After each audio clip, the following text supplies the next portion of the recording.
Hey, good morning everyone. It's Russ here, Better Crossbred Barker, another session of our video series. You've got these two guys with me again, right? This is Hayden. Hi. And this is Liam. Hi. Yeah, good to have them along this morning. They're a big help when we're out doing these videos. What we're going to do today is to demonstrate the use of our drone plus the Drone Deploy software for field scouting. If you Google and check for Drone Deploy, you'll find a combination of the websites. You can go onto YouTube and you see all kinds of things that Drone Deploy software does. It's used in a lot of different applications. Agriculture is just a small part of it, and that's what, in our case, we are obviously interested in the agricultural part. What it's going to do today is we've got a field of corn here. It's about 50 acres. We've got a flight plan pre-programmed into the software. It's going to fly this field. It will take a picture approximately every 2.5 seconds. After the 50 acres is done, we'll have somewhere in the neighborhood of 600 to 700 images. We download that into the back end of the software, and we'll stitch all those images together to give us a look at the field from a different perspective.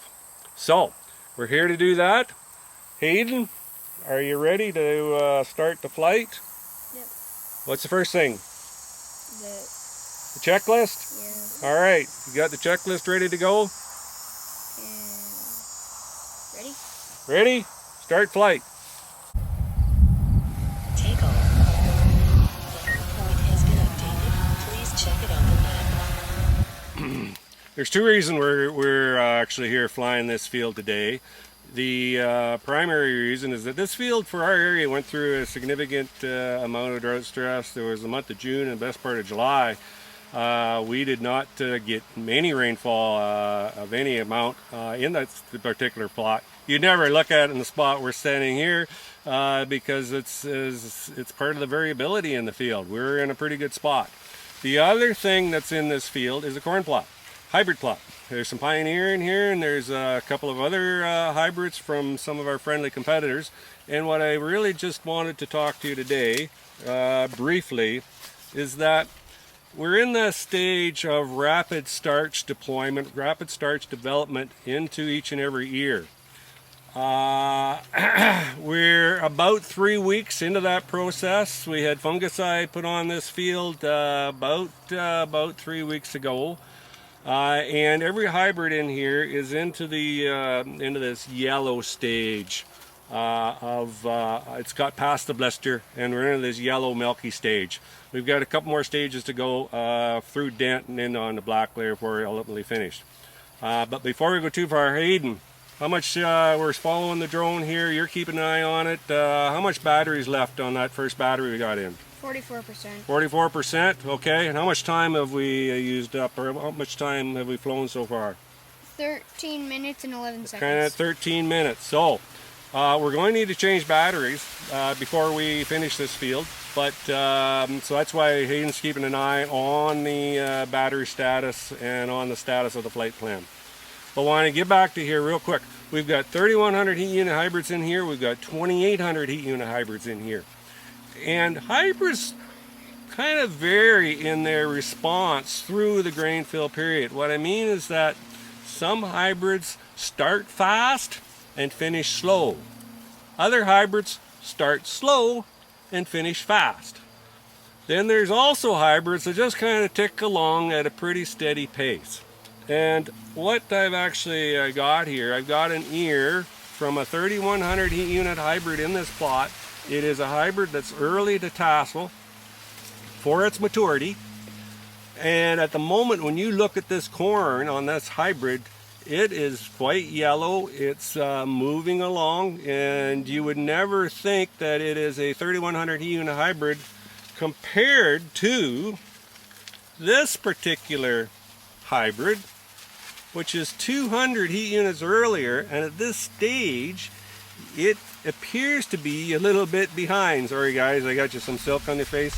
It appears to be actually a little bit behind the 3,100 heat unit hybrid. So when you're out evaluating maturity status in fields, it's important to have an idea of flowering times a little bit of an idea how fast hybrids put starch in, how slow they put it in.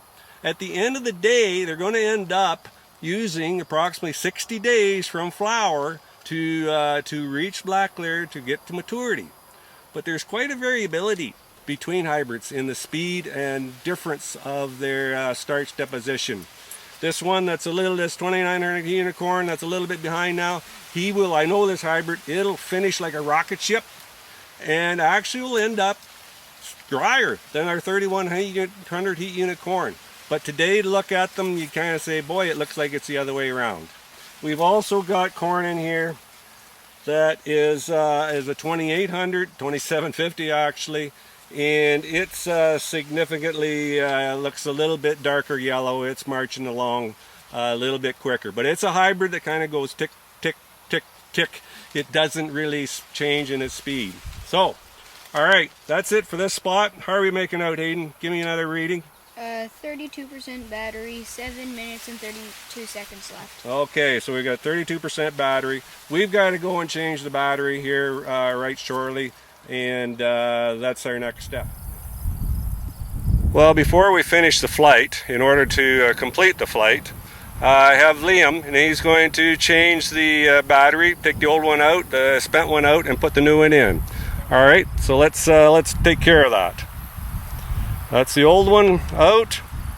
The new one slips in, snaps into place, and start the drone. Looks like it's ready to go. All right, let's take the old battery. We got it. All right, let's apply. The battery's been reloaded. We're ready to finish the flight. Okay, Liam? Start her up. You getting it? Aha! It's off and going. Up, up, up, up, up, up. Wow, that's hot. Well, to finish our field walk off, when Brian sprayed this field, he come out with fungicide. He come out and said, boy, Dad, he says, this thing's not in good shape. Boy, it's variable. It's all over the place. It's droughted up in spots. Other spots, it's okay. But we're in one of those spots, looks pretty tough. And what do you think? How can you tell that it's a tough spot, fellas? The leaves are brown. Yeah, lower leaves, dead, brown. There's you could tell there was some stress in here. If you look behind me, it still does look like pretty respectable corn, but compared to the good areas in the field, this certainly isn't one of them. But we're looking at ear development in this particular spot, and what you see is a surprising amount of decent-sized ears, despite the fact it went through fairly severe stress at tassel time. How many how many rows of kernels do you see? 14. Got 14 rows of kernels. We've got 32, 33 kernels per row. It's going to be a respectable crop. Is it going to be 200 bushel in a spot? No way. But we're still going to have a decent field of corn here. It's decent. It'll surprise us, I think, before it's all said and done. It's amazing, as I said, I think a while ago, the ability of modern hybrids to withstand some stresses and still put out some grain yield is unbelievable. The other thing you notice in this particular spot, the grain development is a little bit behind what it was earlier in the video, simply because when hybrids go through a period of stress, they're just at tassel time, they actually try to hold back. They delay their silking a little bit. They hope they're going to get some moisture, so they just try to defend themselves a little bit longer, and you get delayed silking, delayed tasseling in the moisture stress areas. But even with that delayed silking, we've still got a pretty good growing season ahead of us. And there's going to be lots of time to fill this corn, lots of time to put on some weight. And I tend to still be a little bit more optimistic than not, despite the fact these guys waving the leaves around, that we're going to have, even in this field, a reasonable yield. We'll find out when we weigh the strip plots off, and we'll go from there. This is just an example of what a pre-programmed flight path looks like. It's on a different field than the one we just flew, but to get the idea of how it works, each one of those green streaks through the field is where the drone will fly. The white spots indicate the boundary of the actual field. This particular field is about 180 acres, and we'll be flying it as well here shortly. Now back to the field that we actually flew. This is a still shot, just revealing a bit of the variability in height due to the primarily the moisture stress that the field went through. You can see it's got some ups and downs and certainly a fair bit of variability for our area. After the approximately 500 photos are washed through the software, we get this 2D generated map of the field. I can zoom in and zoom out on the software, take a closer look at spots or higher up points of view. The dark green strip that's about a third of the way across from the left is actually the plot. You can see that streak through there. That hybrid looks different than the rest of the field. Other than that, it's just showing some variability of the crop stress, mostly due to moisture deficits in some areas versus other areas. It doesn't reflect anything that's really pertinent on management at this stage of the game. But earlier in the growing season, we'll be able to pick off things from a management point of view that could be improved and changed. The second type of map image that we get from the software is a vegetative index rating. The red indicates weaker areas, as you can see up the top on the headland, that always gets beat up, that is not as thrifty as some other green areas. At this stage of the year, we don't get too excited about trying to interpret this map in any kind of detail.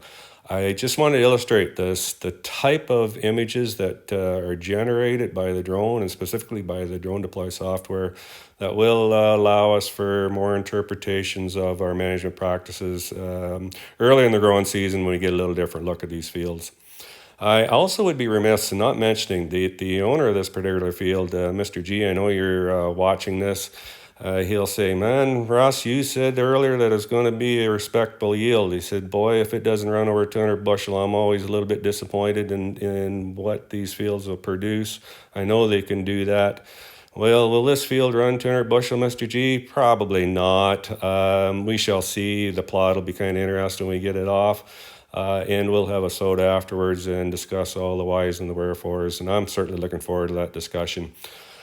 That's it for this session, everybody. I will be back here. I've had some intention of looking at some soybeans. And other than that, you have a great day. We'll talk to you again soon. Thank you.